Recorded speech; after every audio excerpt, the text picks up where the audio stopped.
അതിശക്തനും ധീരനുമായ ഒരു അറബി യോദ്ധാവ് കടൽ കടന്ന് തീരത്തെത്തി. അദ്ദേഹത്തിൻ്റെ പേരാണ് വാവർ. കച്ചവടത്തിനായി വന്ന വാവർ തൻ്റെ ധൈര്യവും ശക്തിയും തെളിയിക്കാൻ അവിടെയുള്ളവരുമായി ഏറ്റുമുട്ടി. ഒരു ദിവസം മണികണ്ഠൻ കാട്ടിലൂടെ യാത്ര ചെയ്യുമ്പോൾ വാവരെ കണ്ടുമുട്ടുന്നു. അവർ തമ്മിൽ തർക്കമുണ്ടായി. അതൊടുവിൽ ഒരു വലിയ യുദ്ധത്തിലേക്ക് വഴിമാറി. അയ്യപ്പൻ ആരാണെന്നോ അദ്ദേഹത്തിൻ്റെ ശക്തി എന്താണെന്നോ വാവരിന് അറിയില്ലായിരുന്നു. അതുകൊണ്ട് തൻ്റെ കഴിവ് തെളിയിക്കാൻ വാവർ അയ്യപ്പനോട് യുദ്ധം ചെയ്തു.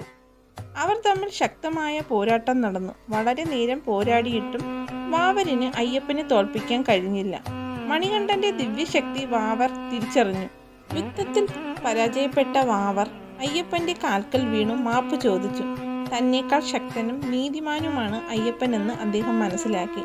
അയ്യപ്പൻ വാവരിനെ സ്നേഹത്തോടെ എഴുന്നേൽപ്പിച്ചു. വാവരിൻ്റെ ധൈര്യവും ആത്മാർത്ഥതയും അയ്യപ്പൻ ഇഷ്ടമായി.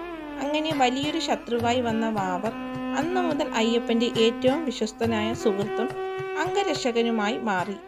മണികണ്ഠൻ ശബരിമലയിലേക്ക് പോയപ്പോൾ വാവരും അദ്ദേഹത്തെ അനുഗമിച്ചു.